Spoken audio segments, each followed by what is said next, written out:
bisa berjalan, diberikan nikmat kesehatan. Jadi nikmat itu dimanfaatkan sebaik mungkin, dan disia-siakan. Jadi nikmat itu dapat dari Allah dan kita sia-siakan, ya. Laksanakan segala perintah Allah, tinggalkan segala larangannya. Salah satunya perintahnya adalah ibadah sholat. Kerjakan sholat yang baik, jangan main sholatnya, ya. Nah, jadi sholatnya sempurna, jadi perintah Allah kita jalankan. Itu sebagai motivasi. Selanjutnya pelajaran hari ini kita lanjutkan pelajaran sebelumnya mengenai jual beli. Jual beli itu tergolong dalam bab fikih muamalah, ya. Fikih muamalah. Ada fikih muqorin, ada fikih ibadah. Kalau fikih ibadah mengenai apa? Sholat. Kalau fikih muqorin mengenai apa? Hukum. Kalau fikih siasat mengenai politik. Tak nyambung lagi, ya, fikih politik. Jadi sekarang kita masuk ke fikih muamalah. Next. Ya, fikih muamalah mengenai jual beli. Nah, ini kalau di dalam aku perkenalan itu baru masuk, umpamanya sebelum kenal masuk pelajaran yang pertama, kenalan dulu namanya. Tapi sekarang kita kenal semua, kan? Apa ada perkenalan. Sekarang kita masuk pada bab muamalah. Muamalah itu jual beli. Apa jual beli itu dalam kegiatan sehari-harinya? Tahu muamalah apa nama jual beli? Tahu jual beli? Bukan barang, Bahasa bahasanya, ya. Jual beli menurut bahasa al-bai'. Al-bai' artinya adalah memberi sesuatu untuk mendapatkan sesuatu atau menukarkan sesuatu. Itu menurut bahasa. Membeli sesuatu untuk mendapatkan sesuatu atau menukar sesuatu untuk mendapatkan sesuatu, ya. Jadi ada barang yang ditukar. Terus kalau menurut istilah berarti dia tukar menukar barang dengan barang atau barang dengan barang yang disertai dengan ijab dan kabul dengan syarat-syarat tertentu. Ijab kabul itu istilahnya ada penyerahan orang yang menjual. Namanya saya yang menerima saya beli, yang menjual apa ucapannya? Saya jual. Namanya ijab kabul. Saya jual umpamanya baju ini, saya beli baju ini atau saya terima. Itu namanya ijab kabul, ya. Jadi dalam Islam harus adanya ijab kabul baru sah jual beli. Lanjut. Hukum jual beli. Hukum jual beli itu ada hukumnya menurut apa namanya? Hukumnya itu adalah mubah itu dibolehkan. Jadi dalam jual beli itu dibolehkan. Tidak ada kepastian hukumnya. Apakah haram, apakah halal, tak ada. Apakah pahala, tak ada. Penting jual beli itu dibolehkan, ya, dibolehkan. Selanjutnya, hukum jual beli itu ada tercantum di dalam Al-Quran, hadis, dan ijma. Dalam Al-Quran itu dinyatakan di dalam surah Al-Baqarah ayat 275. 272 atau 75, ya, 75, ya, 75. Wa ahalallahu al-bai'a wa harrama riba. Allah menghalalkan jual beli dan mengharamkan riba. Itu di dalam Al-Quran.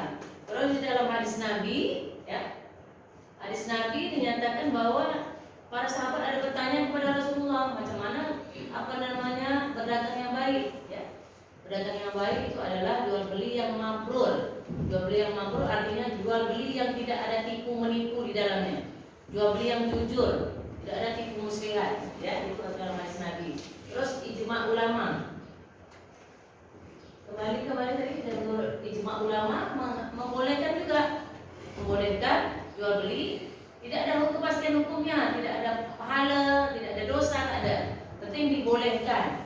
Karena ijma berpendapat bahwa masing-masing kita itu mempunyai kebutuhan yang berbeda.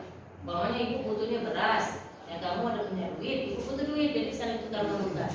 Atau kalau zaman dulu orang ada beras, ada sayur, tukar menukar dengan kadarnya yang sama, nilai ustadz yang sama. Tidak boleh berkurang gitu, ya.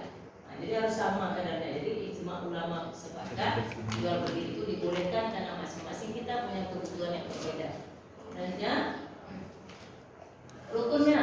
Di dalam jual beli ada rukun-rukunnya. Rukun jual beli itu yang pertama adalah harus ada penjual. Penjual dinamakan dengan akidain.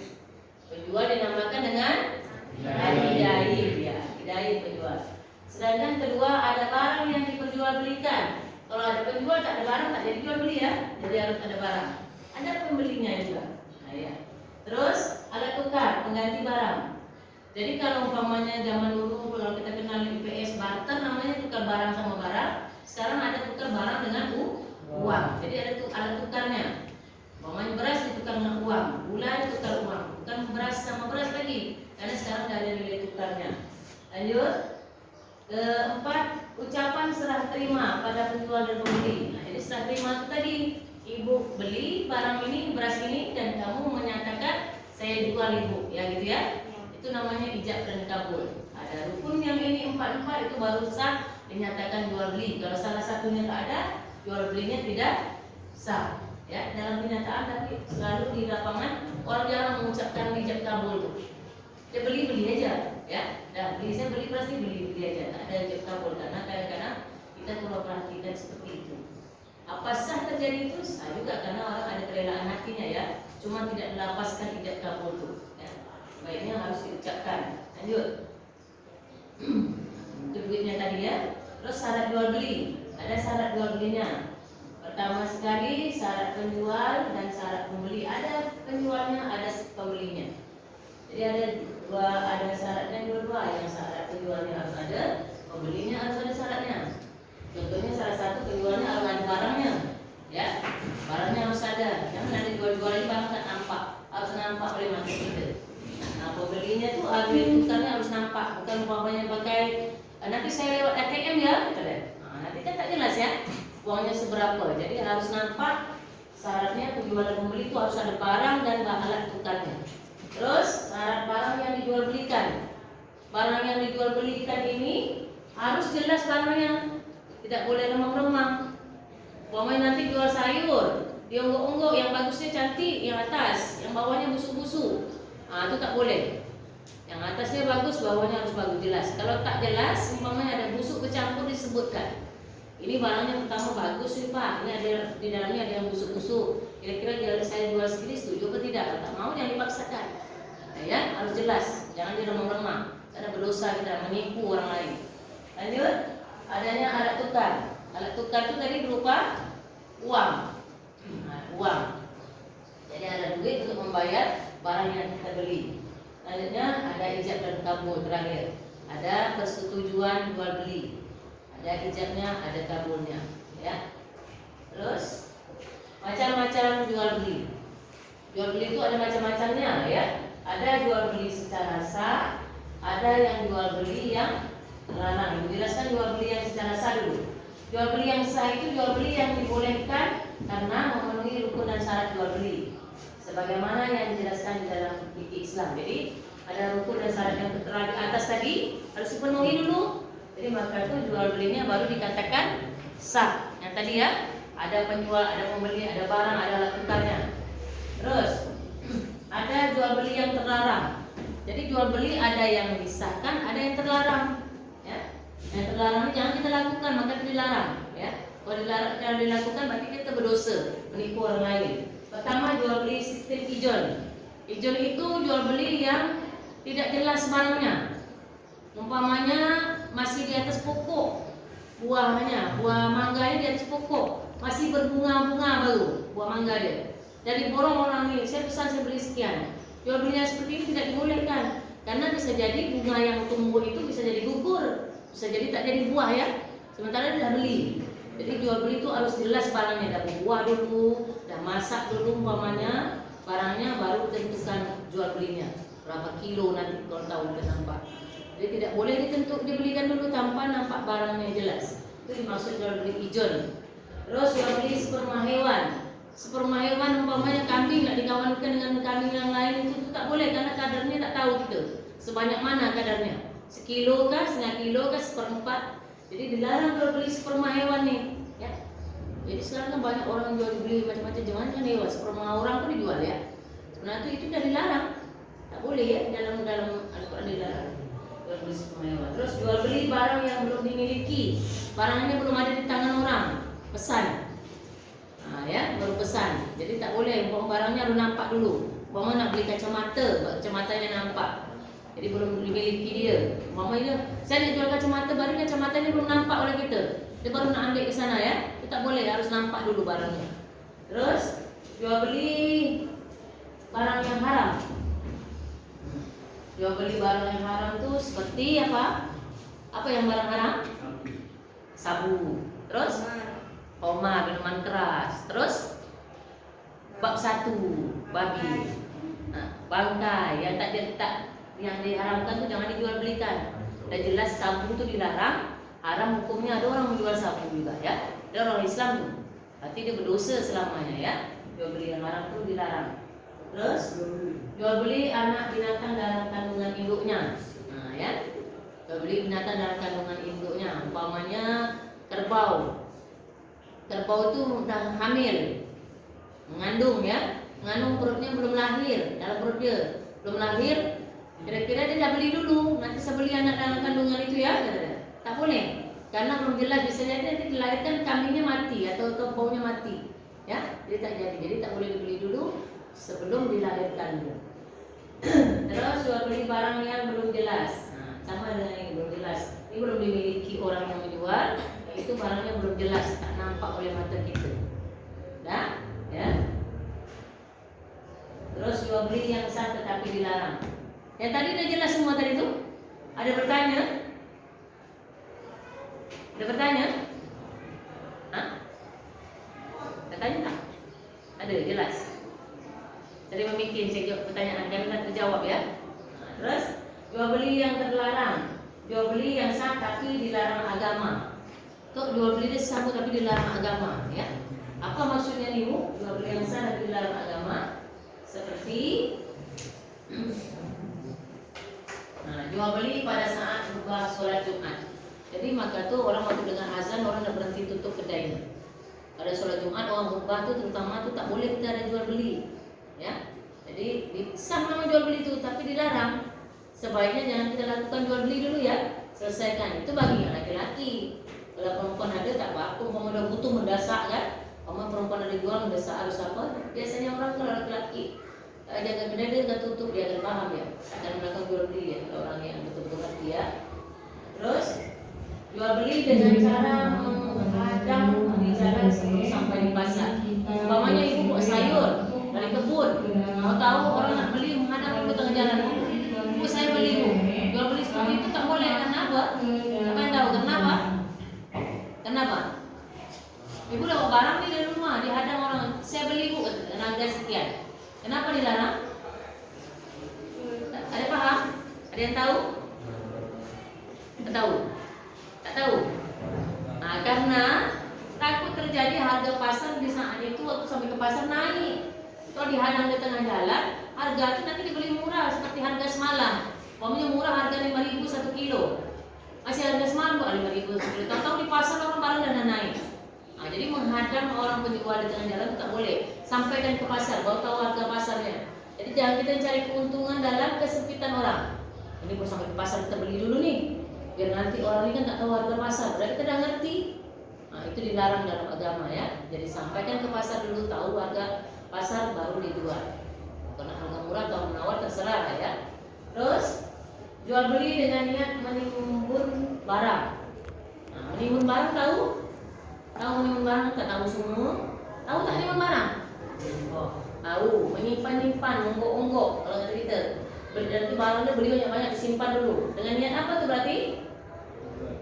Dijual dengan harga tinggi, mahal nanti. Jadi kalau barang dilanggar disimpan dulu. Nanti kalau ada barang naik nanti dijual. Jadi niat seperti itu tidak dibolehkan. Menimbun-nimbun barang supaya dengan niat harganya nanti melambung tinggi. Umpamanya dia harga 5.000 nanti dijualnya sampai 15.000 atau 20.000. Nah, itu tak boleh ya, berlipat ganda. Terus jual beli dengan cara mengurangi ukuran dan timbangan. Nah, jelas tuh. Umpamanya 1 kilo ukurannya berapa gram? Sekilo berapa? 100 gram atau 1000 gram? 100 atau 1000? 1000 gram. Nah, 1 kilo 1000 gram. Tahu timbangnya kurangi 5 on. Nah, dibuat timbangan itu tak boleh. Nanti timbangannya ini berat, karena letak batu bawahnya atau besi berani atau apa ya, berat sama. Biasanya kalau kurangnya mirip, tapi ini sama dan dikurangi di bawahnya tuh. Jadi ada kejadian di pasar seperti itu tuh. taruh barang pemberatnya di bawah, jadi kalau tanpa belum 100.000 gram dia akan tetap putus seperti itu. Kurangi 5 on atau berapa on, jadi tutup. Jadi yang seperti ini tak boleh ya. Jadi kalau jadi pedagang besok emak atau pedagang, bapak atau pedagang tak boleh. Haram macam itu, kita makan haram nih kepada tubuh kita. Lanjut. Jual beli dengan cara mengurangi ukuran dan timbangan sudah. Jual beli dengan cara mengecoh. Mengecoh macam tadi ibu bilangkan. Umpama jual buah mangga, di atasnya mangganya cantik-cantik, di bawahnya busuk-busuk. Rambutan di atasnya cantik-cantik, bawahnya busuk-busuk. Atau jual ayam, nanti ayamnya pakai apa namanya? Pakai obral, ayamnya cantik atas, bawahnya busuk-busuk. Itu tak boleh. Jadi harus nampak. Kalau busuk buka semua. Ini ada busuknya yang bagus, jualnya sendiri mau beli tak? Ya, harus jelas. Itu ya. Terus jual beli barang yang masih dalam tawaran orang lain. Contoh umpamanya ya, barang tawaran orang lain. Ibu udah nawar dengan siapa nama? Dengan siapa?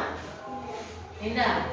Ibu udah tawar dengan dia. Aku tanya nak beli besok. Ibu bilang dapat duit dah ini, udah besok. Umpamanya dalam nunggu besok, yang ini datang lagi yang ketiga nawarkan lagi. Saya nak beli, saya sekarang ada duit. Itu tidak dibolehkan. Selesai keputusan ibu dengan dia, besok ibu datang kalau tak jadi beli, baru kita boleh melanjutkan jual beli ya. Kalau selagi ibu belum putus dengan dia, berarti kamu tak boleh datang untuk jual beli. Itu yang dimaksud dengan jual beli barang yang masih tawaran ke orang lain. Paham ya? Terus? Mungkin sampai di situ materinya ini. Jadi terakhir tadi barang itu harus yang pembelian tadi maksudnya tadi itu ya harus selesai dulu dengan yang pihak kedua, baru pihak ketiga baru tawar menawar. Di situ ada pertanyaan? Ada pertanyaan tak? Aku aja tanya terserah aja satu pertanyaan. Iya. Itu karena begini, orang kan sperma hewan kan yang umpamanya yang ini tak bisa beranak, ya. Jadi supaya bisa beranak yang ini umpamanya kambing satu ini beranaknya banyak terus. Dijual sperma laki-laki dia ke perempuan atau yang jantan betina dia. Jual supaya bisa beranak, ya. Dijual dia. Jadi jual beli yang seperti itu tak boleh karena kadang dia tak tahu. Satu biji kan yang tadi kita beli umpama suntikan atau berapa duitnya. Jadi ukurannya tak bisa kita ukur dengan uang atau apa dengan timbangan umpamanya sulit ya. Jadi tidak dibolehkan jual beli sperma hewan. Apalagi macam menjual beli umpamanya tadi yang menjijikan tuh ya, yang barang-barang yang kotor tai dijual beli ya, karena bisa gas itu tak boleh. Kalau kasih sedut aja dengan tempat WC kita tuh dibuat dia terserah saja, tapi kita jual tak boleh kita makan duit tuh karena barang itu kan najis ya, kotor, berarti kita makan barang najis. Paham itu ya? Mungkin sekian untuk pelajaran hari ini, kita sambung untuk minggu depan. Seperti biasa sebelum ibu keluar kita selesai pelajaran, kita berserah selawat sama-sama. Sallallahu ala Muhammad. Sallallahu alaihi wasallam. Sallallahu ala Muhammad. Sallallahu alaihi wasallam. Selawat yang satunya.